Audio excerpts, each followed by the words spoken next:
been a very big 2 days, I have to say. And we'll be heading back to Washington, D.C. right after this.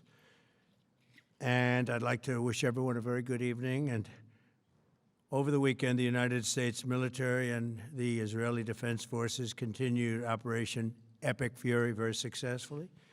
Over the past 9 days, we've carried out some of the most powerful and complex military strikes and maneuvers the world has ever seen. Now, you add that up to all of the other things, Midnight Hammer, getting rid of the nuclear threat from Iran, which was a big moment in history, in my opinion, and the great success we've had in Venezuela and all other places. Every place we've gone, we've had tremendous success. But while we're doing all of these things, we're achieving major strides toward completing our military objective. And some people could say they're pretty well complete. We've wiped every single force in Iran out very completely. Most of Iran's naval power has been sunk. It's on the bottom of the sea. It's almost 50 ships. I was just notified it's 51 ships. I didn't know they had that many. Didn't last very long. And these are fighting vessels. They're meant to fight, but they're not meant to fight against us. We continue to target Iran's drone and missile capabilities. Their drones are way down.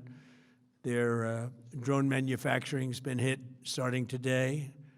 We know all of the places they manufacture the drones, and they're being hit one after another. Their missile capability is down to about 10%, maybe less. We're also hitting where they make missiles and where they deliver missiles. We've struck over 5,000 targets to date, some of them very major targets, and we've left some of the most important targets for later in case we need to do it. If we hit them, it's going to take many years for them to be rebuilt, having to do with electricity production and many other things. So we're not looking to do that if we don't have to. But they're the kind of things that are very easy to hit, but very devastating if they are hit.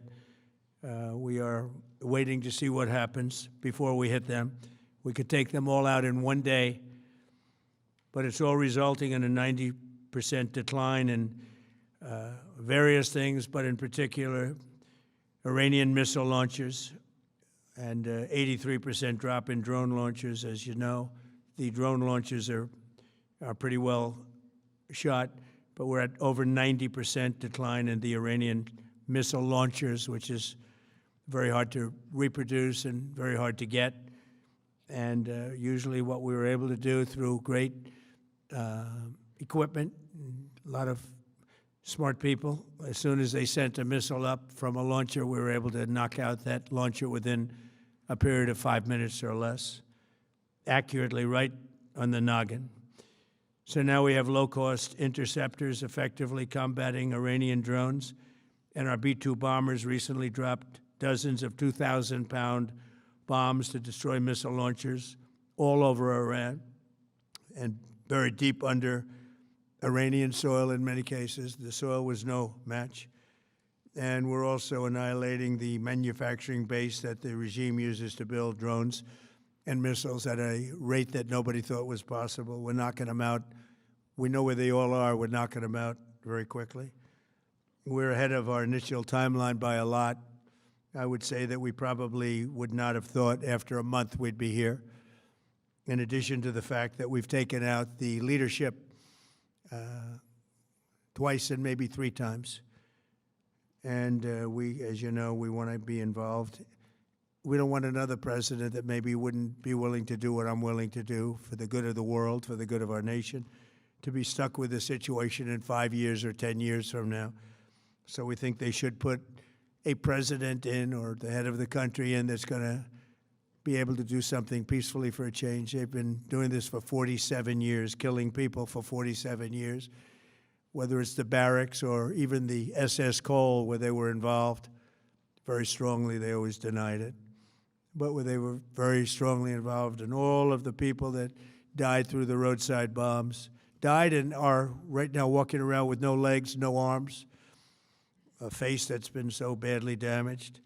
The Iranian regime has been attacking Americans and spreading terror for 47 years, and despite these countless opportunities to renounce their nuclear ambitions, which they had just a short while ago, they told Mr. Witkoff, who is standing right over here, they said, they actually said, we want to keep building. Essentially, in a real nutshell, we want to continue to build nuclear weapons. If we didn't knock out Midnight Hammer, if we didn't knock out their Iranian potential, if we didn't do that with Midnight Hammer, they would have had a nuclear weapon. They would have used it long before now. And at a minimum, Israel would have been annihilated. I was very lucky that we had the courage to do that, that we had the talented pilots and the great equipment. The B-2 bombers are unbelievable. We ordered 25 more, by the way. The newer, better version. It's we have the greatest military in the world. We have the greatest equipment in the world by far. You see that no matter where we go. You still need the people, though, to operate it and to use it. And those are the people that we cherish. Even after we obliterated their key nuclear sites in Operation Midnight Hammer, they never negotiated in good faith. They still continued to say, we want to build nuclear. We want enrichment at levels that were unacceptable. And they even turned down an offer for unlimited free nuclear fuel forever for civilian purposes. We had people offering them free nuclear fuel. They weren't interested in that because they wanted to build a nuclear weapon. So instead, the regime was trying to reconstitute its weapons program at a different site. They couldn't go back to where they were, the 3 sites that we obliterated, but they were starting work at another site, a different kind of a site, and that was protected by granite. They wanted it protected. Granite's pretty good, but they wanted it protected by a lot deeper. They wanted to go a lot deeper, and they started the process while rapidly building conventional ballistic missiles. They were going to do it all at the same time. It threatened our overseas bases and soon could have reached even our homeland. The regime's intention was to use this exponentially growing ballistic missile threat to make it virtually impossible to prevent them from obtaining a nuclear weapon. So as you probably saw, they had a tremendous number of missiles, most of which are now being used or destroyed, and very unsuccessfully used because we have been able, for the most part, to shoot them all down. What incredible technology. The Patriots have been unbelievable, and other things. And the laser technology that we have now is incredible. It's coming out pretty soon. Where literally lasers will do the work of, at a lot less cost, do the work of what the Patriots are doing or what other things are doing. The situation was very quickly approaching the point of no return, and the United States found it intolerable, in my opinion, based on what Steve and Jared and Pete and others were telling me, Marco, so involved, that I thought that they were going to attack us. I thought they would, if we didn't do this at the time we did it, I think they had in mind to attack us. And if you notice, they did something which was very foolish, very stupid, I would say. They attacked their neighbors. And their neighbors were largely neutral, or at least weren't going to be involved, and they got attacked. And it had the reverse effect. The neighbors came onto our side and started attacking them, and actually quite successfully. If you look at Saudi Arabia, you look at UAE, Qatar, and others, but they were strong and they were smart, but they got attacked. Nobody, when I first heard it, I said, no, somebody made a mistake. There was no mistake. UAE had over 1,000 missiles shot at it, knocked them almost all down. On the very first day I came down the escalator in 2015, I said, quote, I will stop Iran from getting nuclear weapons, and all I'm doing is keeping my promise. Think of that. That was in 2015. I said it. It was a threat then and a much bigger threat now, but no longer a threat, not for a long time anyway. We want to keep it that way. As we continue Operation Epic Fury, we're also focused on keeping energy and oil flowing to the world. and I will not allow a terrorist regime to hold the world hostage and attempt to stop the globe's oil supply. And if Iran does anything to do that, they'll get hit at a much, much harder level. I will take out those targets that were easy and that I mentioned just before. We'll take them out so quickly, they'll never be able to recover, ever. If they want to play that game, they better not play that game. In the long run, oil supplies will be dramatically more secure without the threat of Iranian ships, drones, missiles, nuclear menace, or anything. So the Strait of Hormuz is going to remain safe. We have a lot of Navy ships there. We have the best equipment in the world, inspecting for mines. Again, most of their ships are down at the bottom of the sea, but we will hit them so hard that it will not be possible for them or anybody else helping them to ever recover that section of the world if they do anything. In recent years, the regime and its terror proxies have launched attacks on hundreds of commercial vessels.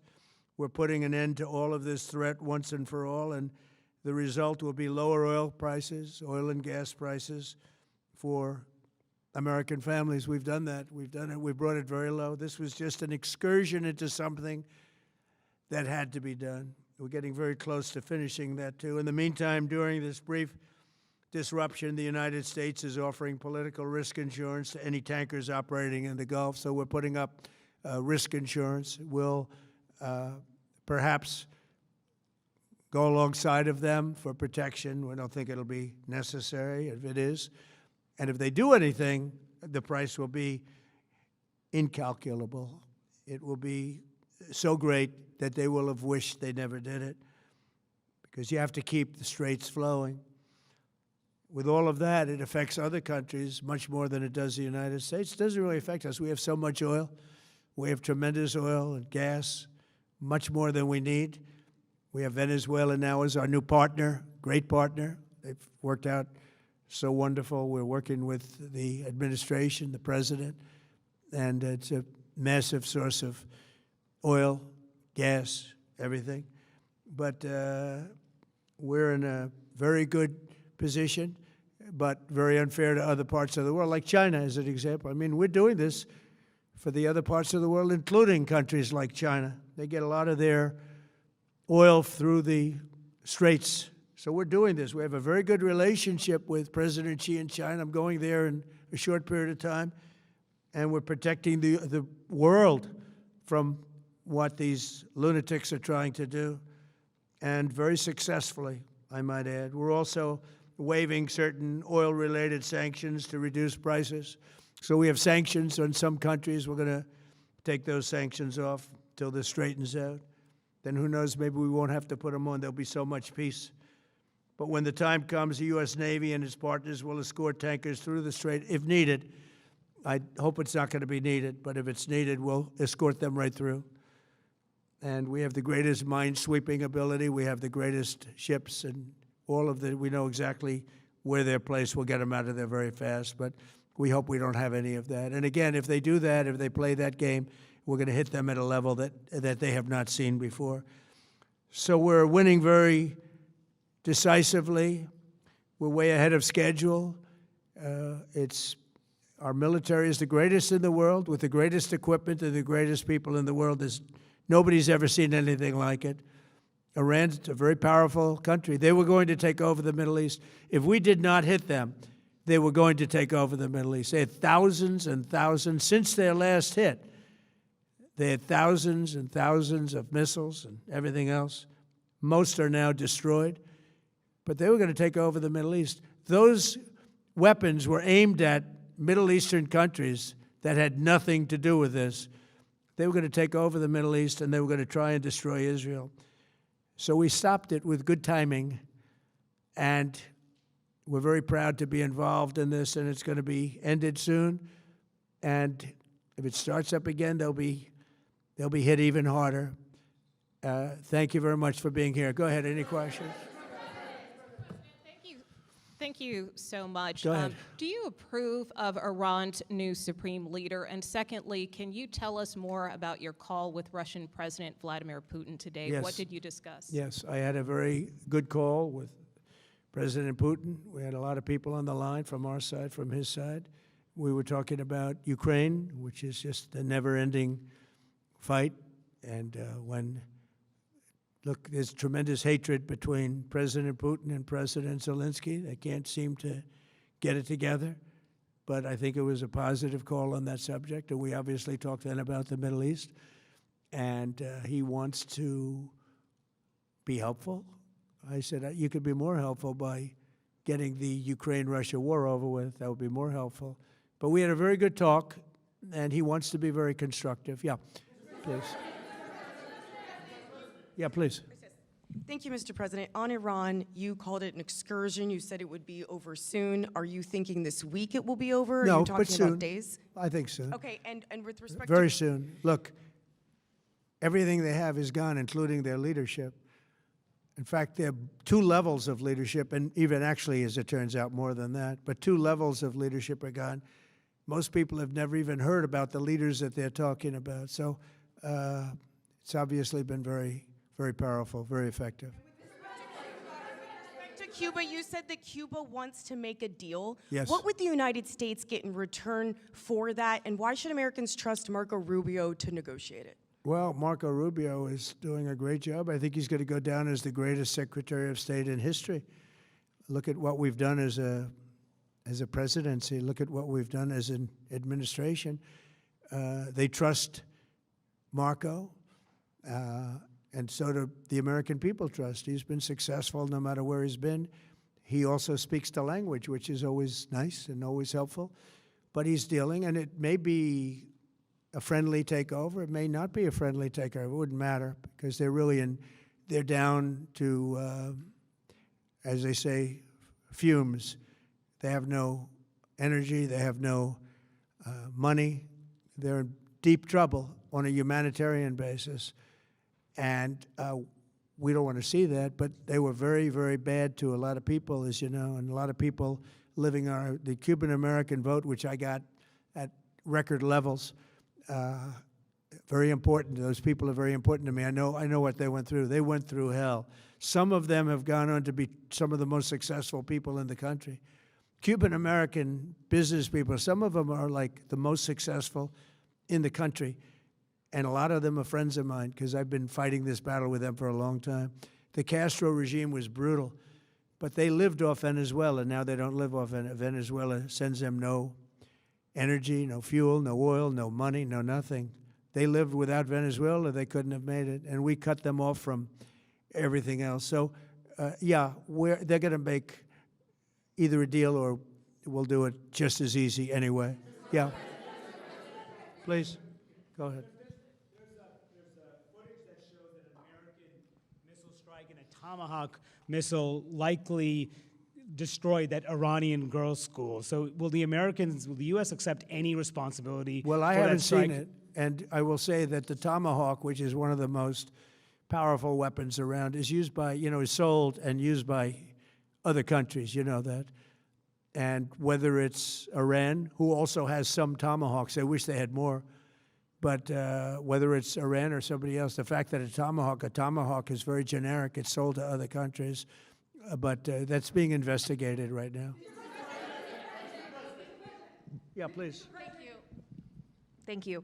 Mr. President, you've said the war is, quote, very complete, but your defense secretary says this is just the beginning. So which is it, and how long should Americans be prepared Well, I think for you could this war say to it last both. for? It's the beginning of building a new country, but they have no Navy, they have no Air Force, they have no anti-aircraft equipment. It's all been blown up. They have no radar, they have no telecommunications, and they have no leadership.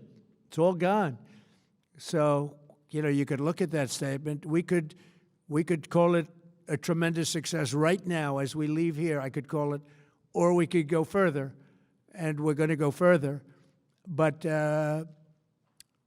the big risk on that war has been over for 3 days. We wiped them out in the first 2 days.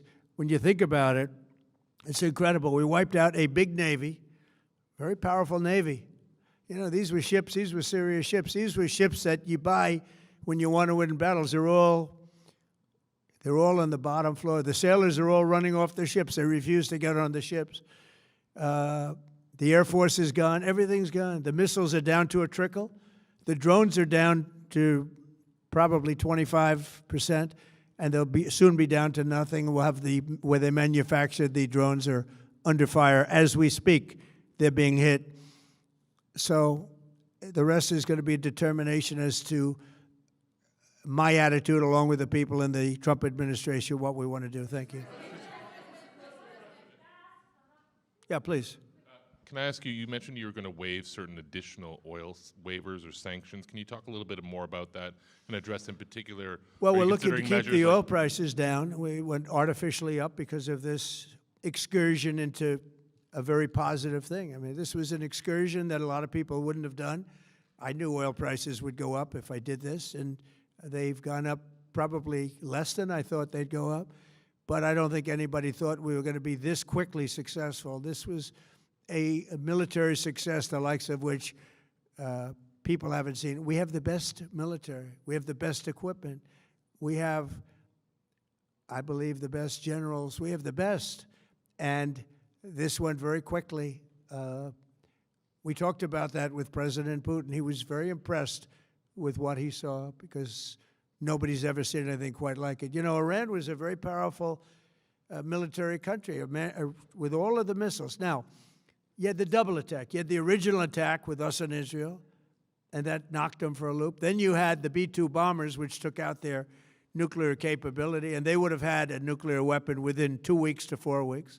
And they would have used it long before this press conference, and we might have had a much different press conference if we had a press conference at all. But it's been amazing.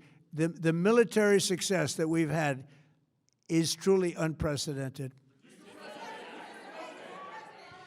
You've told your congressional colleagues that you will not sign any piece of legislation until the Save America Act is passed. Does that include the confirmation of Senator Mullen as your next DHS secretary? Does that mean a DHS funding bill?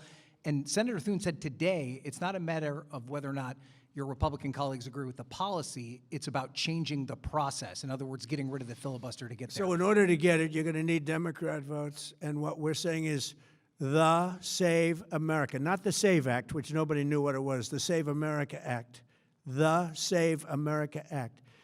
And that's voter ID. We want voter ID. We want to be able to see a picture of the voter. We want to be able to see that the voter is legitimate.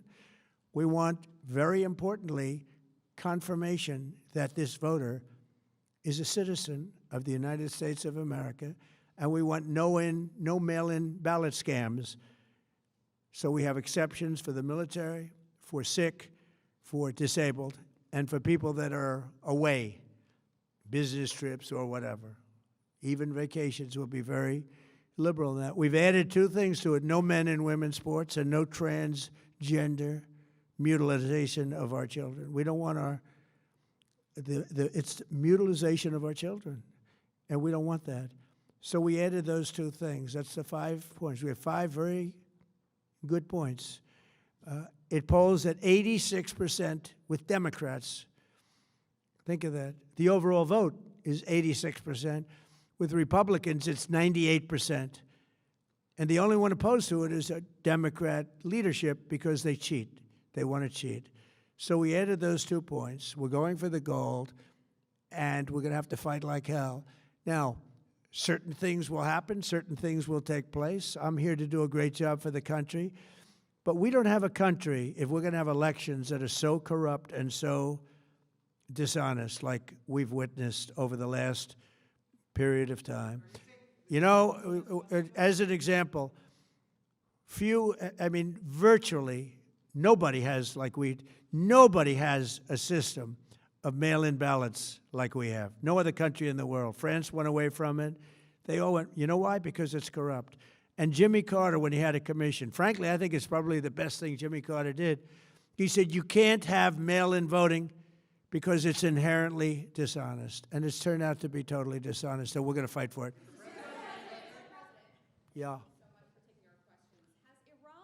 Activated any sleeper cells inside the U.S. There's reports that they have press that trigger button to activate those cells, at least abroad? Well, they've been trying for a long time. We've been very much on top of it. One of the things we have to do is get the Democrats to stop the Democrat shutdown, because, as you know, the apparatus that looks into that, Schumer and the Democrats have shut it down, which tells you they probably hate our country a lot. But the Democrats have to open that up. But we've got very, very good intelligence into that. We know a lot of different things that have happened that have been very bad. A lot of them came in during the Biden open border period, but we have them under, we've got them, we're watching every single one of them. Yeah, we know a lot about them. The biggest problem we have is the Democrat shutdown. We know a lot about them, but the shutdown doesn't allow us to do what we have to do. Do you have to take him out? Does he have a target on his back? You mean the new supreme leader? You mean the son? How can there be an Iran with Well, another I Ayatollah? don't want to say that, but you know, I was disappointed because we think it's going to lead to just more of the same problem for the country. So I was disappointed to see their choice. Thank you, sir. You've said you have someone in mind to be the new Iranian leadership, if not the Ayatollah's son. What are you looking for in that person? Are you looking at someone internal, given that you just said that their leadership has been I decimated like the and idea wiped of, out? internal and eternal, come to think of it. But I like the idea of internal because it works well. I mean, I think we've proven that so far in Venezuela. We have a woman, Delcy, who has been, president of the country, very respected, she's doing a great job. And it's, no disruption. We had, as you remember, Iraq, where everybody got fired.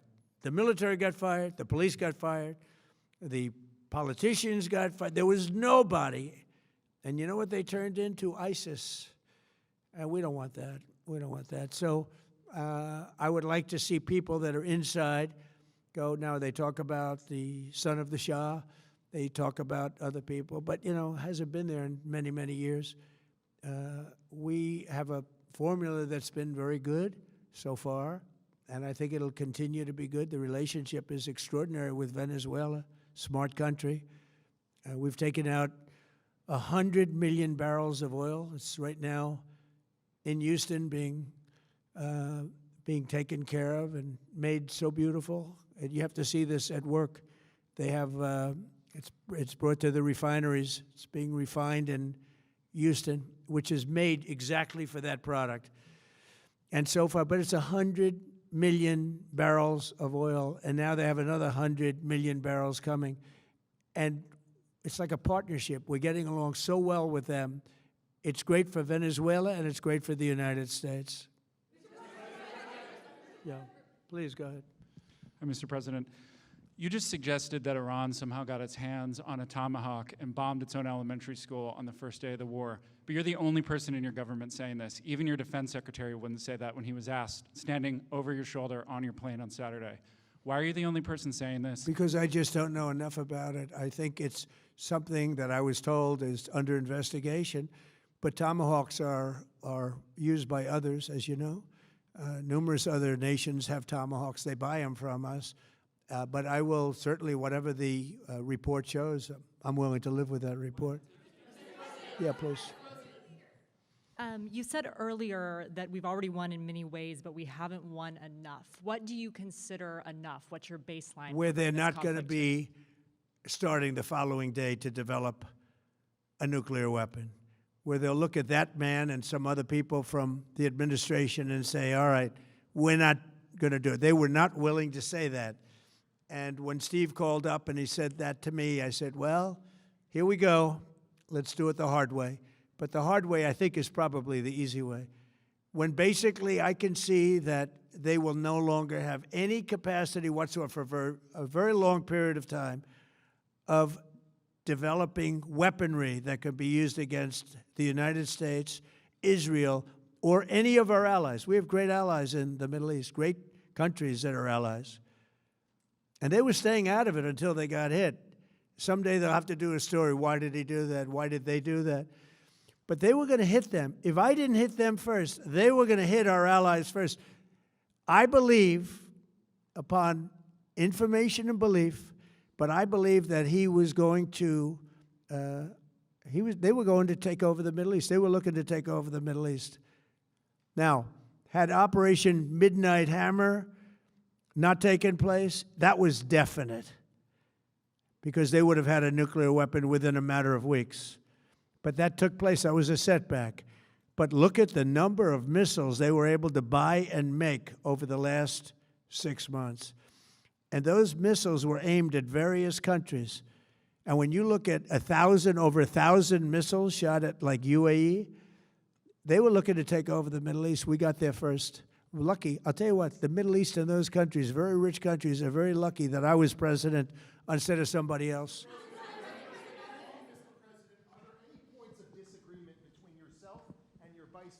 When it comes to U.S. action in Iran?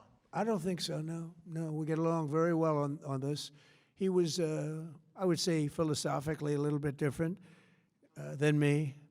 I think he was maybe less enthusiastic about going, but he was quite enthusiastic. But I felt it was something we had to do. I didn't feel we had a choice. If we didn't do it, they would have done it to us. I felt, based on the negotiations that were being had by Steve Witkoff and Jared Kushner and Marco and Pete, and everybody was involved, I felt that they were looking to tap us along before they hit, and I thought they were going to hit. And if they hit us first, that would have been a very bad thing. In the back, please, in the back.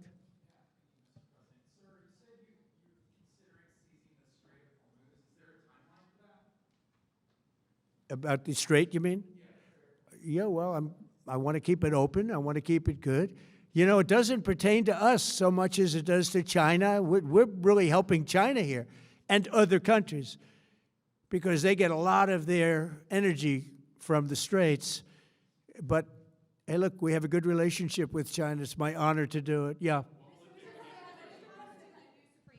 You have called him an unacceptable choice. So does he have a target on his back? And how can you say I don't want to say whether or not he does, because that would be inappropriate. But, hey, look, I had a target on my back because, as you people wrote pretty well, they caught the assassin that was after me. So we just got them first. But they caught the assassin. They have him now in custody that was after me. So, you know, but people don't like to mention that, but they did catch him. And I'd like to congratulate our military, Secret Service, FBI, all of the people that worked on that, but they did. Yeah, please. Go ahead. No, go ahead, please. Thank you, Mr. President. You promised the Iranian people you would help them, but it sounds like you're willing to end this fight after your military objectives have wrapped up. Isn't that a betrayal of the people? Will I help them? I'd like to, if they can behave, but they've been very menacing. You know, they're great people. They have an amazing population. It's amazing, smart, brilliant, energetic. They have a great, I'd love to help them, but they have to be in a system that allows them to be helped. And right now they're in a system that only allows failure. And I don't want that. And I want a system that's not going to be attacking us. We want a system that can lead to many years of peace. And if we can't have that, we might as well get it over with right now. Yeah, please. President, as of today, there have been 8 U.S. military fatalities associated with the war in Iran. How many American deaths are you willing to have in this war? Well, as I said before, when you have conflicts like this, you always have death. And I was at Dover yesterday. I met the parents, and they were unbelievable people. They were unbelievable people, but they all had one thing in common. They said to me one thing, every single one: finish the job, sir. Please finish the job. And I'll leave you at that. Thank you very much, everybody. Thank you.